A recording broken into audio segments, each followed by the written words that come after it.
తను ఇడ్లీ కొనుక్కోవడానికి డబ్బులు లేవు కానీ పక్కోడికి పెసరట్టు కొనిపెడతానన్నాడట. ఈ నానుడి ఇప్పుడు ఆంధ్రప్రదేశ్ రాజకీయాల్లో గుర్తురాక మానదు.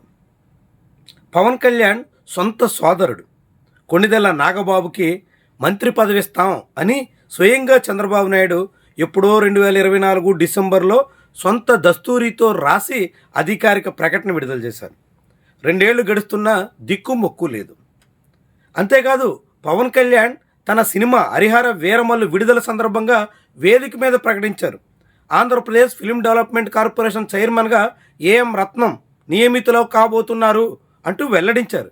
తన సినిమా నిర్మాతకు అలాంటి అవకాశం ఇవ్వబోతున్నట్టుగా పవన్ కళ్యాణ్ ప్రకటించగానే అంతా అవునేమో అనుకున్నారు. కానీ తీరా ఆ పోస్ట్ని బాలకృష్ణ సన్నిహితుడికి కట్టబెట్టేశారు. ఏఎం రత్నం ఊసే లేకుండా పోయింది.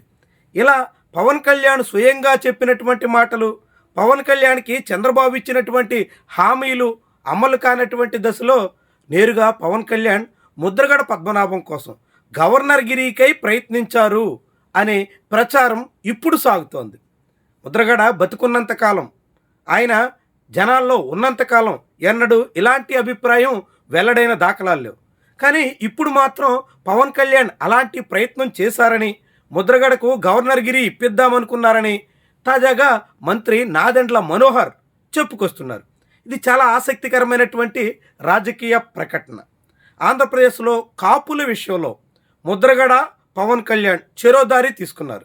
2024లో ముద్రగడ మాటను కాపులు బేఖాతరు చేశారు. పవన్ కళ్యాణ్ వైపు గంపగుత్తగా నిలబడ్డారు. కానీ 2 ఏళ్ళు గడిచేసరికే కాపుల్లో అసహనం పెళ్లిబిగుతుంది. అనేక రకాలుగా అది ప్రతిఫలిస్తోంది.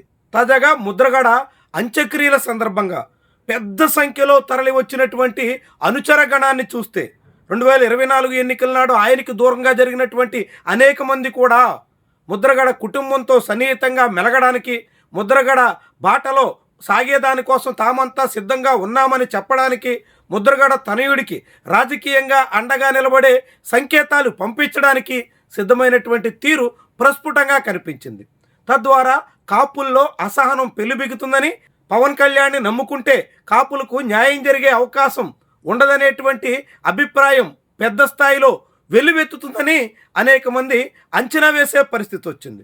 సరిగ్గా ఇలాంటి సమయంలోనే వ్యూహాత్మకంగా జనసేన పార్టీ ఈ వ్యవహారాన్ని తెర మీదకు తీసుకొచ్చినట్టుగా భావించాల్సి ఉంటుంది. ముద్రగడ లాంటి నేతను చివరి దశలో జనసేన పార్టీ తీవ్రంగా వేధించిందన్నది కాదనలేని మాట. పవన్ కళ్యాణ్ ప్రత్యక్షంగా ముద్రగడ మీద విమర్శలు చేయకపోయినా పరోక్షంగా ఆయన చాలా ఘాటైనటువంటి వ్యాఖ్యలు చేశారు. దాన్ని అందిపుచ్చుకుని అనేక మంది జనసేన పార్టీ శ్రేణులు ముద్రగడ మీద ఆన్లైన్లో విస్తృతంగా ట్రోలింగ్ చేశారు. ఏకంగా ముద్రగడ కుమార్తెను రాజకీయంగా తెర మీదకు తీసుకొచ్చి పావులా వాడుకుని ముద్రగడకి వ్యతిరేకంగా అనేక రకాలుగా బాణాలు ఎక్కిపెట్టే పరిస్థితి వచ్చింది. వాటన్నిటికీ ముద్రగడ పద్మనాభం తీవ్రంగా మనస్తాపం చెంది అనేక రకాలుగా కలత చెందినట్టు మనం అందరం స్పష్టంగా చూసాం.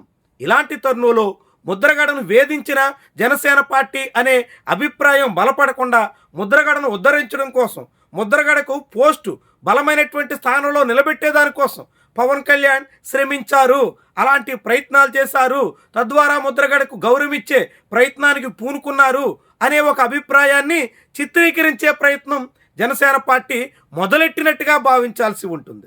నిజంగానే ముద్రగడకు జనసేన పార్టీ పదవులు ఆఫర్ చేస్తే ఆయన అంగీకరించే అవకాశం ఉండేదా? అలాంటి ప్రయత్నం జరిగితే అందుకు ఆయన తలొగ్గుతారా?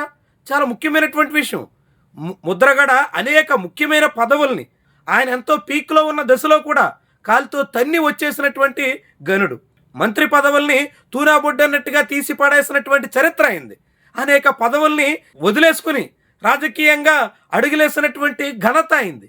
చివరికి 2016లో కాపు ఉద్యమం సందర్భంగా ఆయనకు ఆనాటి ప్రభుత్వం అనేక ఆఫర్లు చేసిన అన్నిటినీ వద్దనుకుని కాపుల కోసం అష్ట కష్టాలు పడ్డటువంటి చరిత్ర అయింది. కుటుంబం మీద, భార్య మీద, కొడుకు మీద కూడా దాడి జరిగిన, ఇంటి మీద బుల్డోజర్లే వచ్చినా ఎదురొడ్డినటువంటి అనుభవం ముద్రగడది. అలాంటి నాయకుడిని పదవులే ఎరవేద్దామనో, పదవుల వలలో ఇరికిద్దామనో భావించినటువంటి ప్రయత్నమే విడ్డూరంగా ఉంటుంది.